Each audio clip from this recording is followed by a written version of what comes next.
So welcome to Tokyo Outskirts, Nasushiobara edition, or chapter 4, I guess.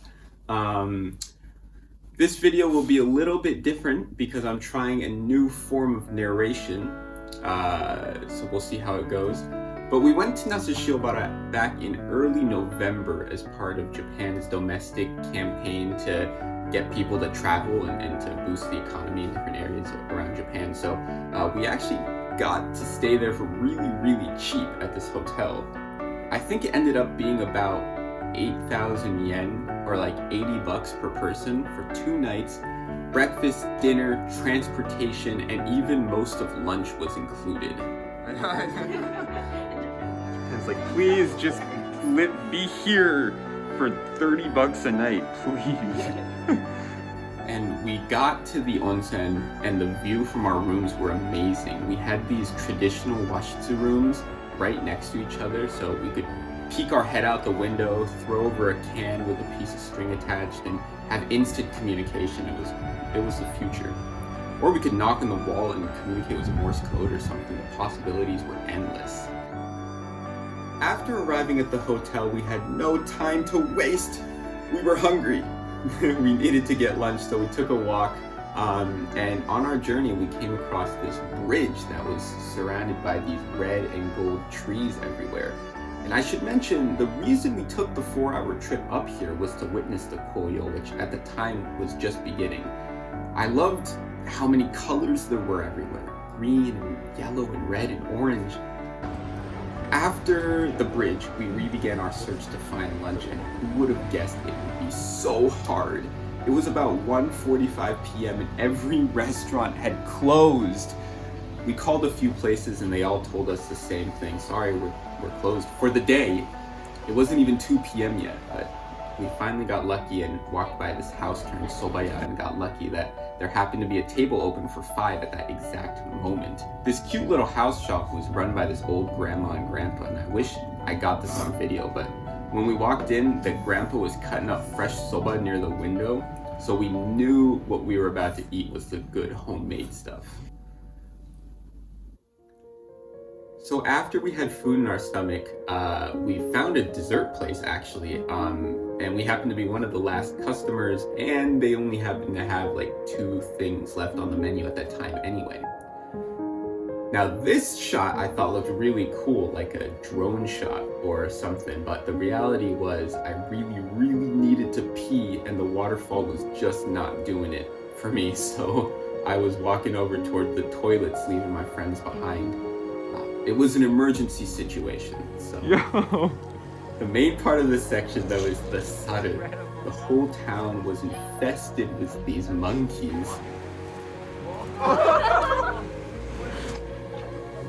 These little curious Georges used the electric wires to traverse the town at their will, and they put on a spectacle while they were at it. These little circus performers are a cornerstone of this town. I would say the 3 things Nasushiobara has to offer are onsen, saru, and trees. Now, we had seen daikon hanging from the telephone poles throughout the town, but we hadn't known what they were for until now. Yeah, they were just food for the saru food.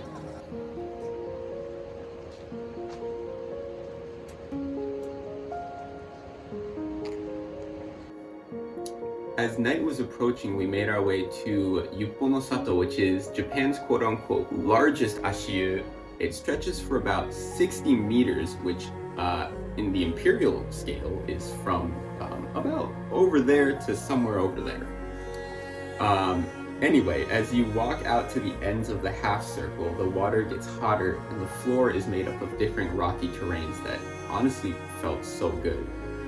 The staff was really nice too, and told us all about the bath and the surrounding areas. Anyway, as we continue to look at some more video from the Ashiyu, let's talk about dinner. Originally, we didn't book dinner with our plan because we thought there would be cool local restaurants around for dinner, but that was a big mistake. This town is built around the onsen, which all serve amazing dinners, so there was really no restaurants open past, seriously open past 2 p.m. 2 p.m. was the new 10 p.m. in this town. We spent 2 hours just walking around trying to find a place, but they were either closed or like an hour away. And all the buses had stopped running because, like I said, 2 p.m. is the new 10 p.m., so 6 p.m. is like 2 a.m. But we eventually found a place actually not too far from where we were staying, and the food was really good. It was another one of those local places run by this husband and wife making basically whatever you wanted. And honestly, those are the spots. And after dinner, we finally went in the onsen and it felt so nice. So nice. Good morning. It is day 2 and we woke up at 6:50 because breakfast was at 7 and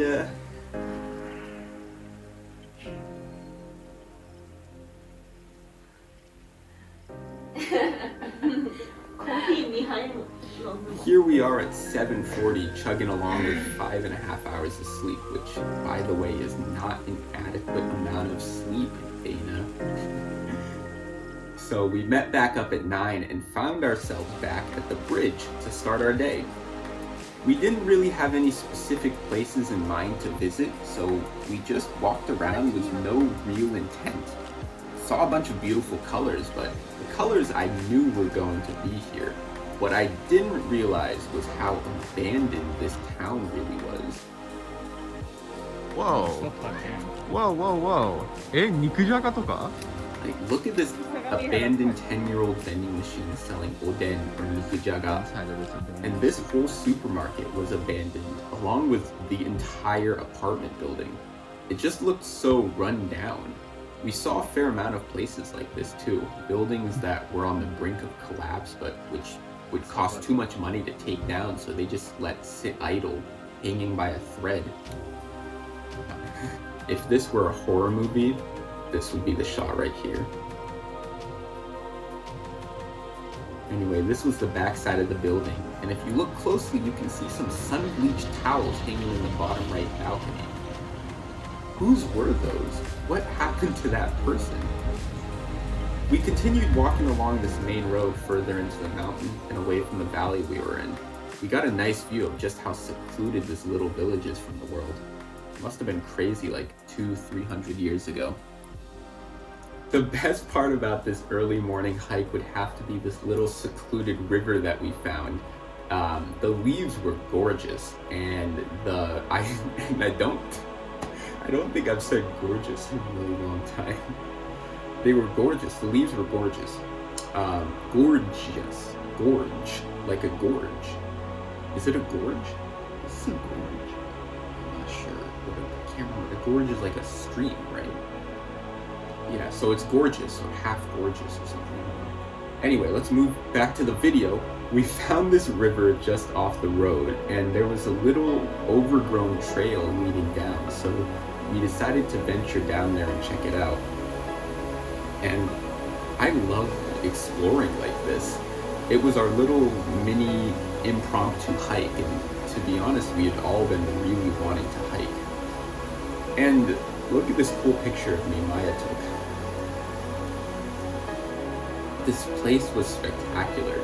It was just us and the raging river. We saw no other people, didn't even hear other cars. It's these moments where we get to be secluded together somewhere in nature, just hanging out, that I cherish the most. We were here a couple hours just skipping rocks, taking pictures, and having a good time. Those are the most memorable experiences. So, how are you liking this narration style? I feel like I'm talking too much, but to be honest, I didn't record any actual narration in these videos. It's mostly just a bunch of random shots put together. With that being said, here's some narration. Here we are in Nasushiobara, but specifically Shiobara Machi, Nasushiobara Machi. I'm doing the double record. Do the front view, back view. It's raining today, but it hasn't like been too bad. And we saw like a lot of great colors both yesterday and today. It's very autumny. It's really nice. We were getting hungry, so we started making our way back into town using a different route. We saw this really nice looking abandoned hotel, and I thought this older sign looked really cool. And we saw more Saru in the trees and honestly everywhere. For lunch, we once again went to this amazing house turned sobaya kind of place. We had amazing homemade soba for lunch and stellar tempura as well. And it was raining, so we went back to the hotel early, and the onsen dinner was incredible. Waterfall here. Sukiyaki, unagi, sashimi, they had it all. Whoa. That night, we just hung out and ate snacks and talked in the hotel room. It was really relaxing. At some point in the day, we stopped at a cafe for dessert, and what drink did you get? This? Yeah. It's like some acrylic crayon orangey stuff. Acrylic. Orangey stuff. Whoa. That's some nama stuff. 何頼んだの? わかるでしょ? It's OJ. Oh, it's orange juice? Because they also have like grapefruit juice, which I figured. めっちゃ美味しいこれ. I'm gonna try nashi juice. Nashi juice. It's just no juice. What is that rating on the water scale? It's a 0 on the water scale, but on the nashi scale. On the nashi scale. So now, on to our last day. We took a short bus ride to Momijidani Suspension Bridge, and it was incredible. The weather was beautiful, the sights were beautiful, everything really worked out in our favor. And there was this big breeze, so the whole bridge swayed very noticeably. It was a struggle just to walk straight. The suspension bridge is 320 meters long and is the longest suspension bridge in Japan with no supporting piers, which I guess is pretty cool. We only had like 3 hours in the morning, but spending that time to come here was easily worth it.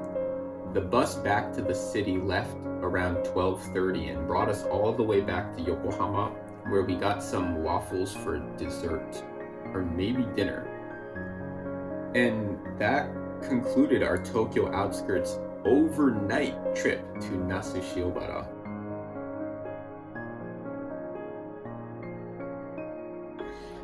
But with that, I hope you enjoyed this narrated Tokyo Outskirts trip to Nasushiobara. Let me know what you think about the narration or the video or anything in the comments, or by paper airplane, or if your throw's good enough, I don't know, sure, why not? Thank you, Michael, Shoko, Maya, and Dana for always being down to go to new places with me, and hopefully in 2021 we can do more cool things and go to more cool places, have more cool experiences. But there's just one thing left to do, and that's journal. So let's journal. Oh, and subscribe for more cool videos in 2021, because there's a lot of stuff coming.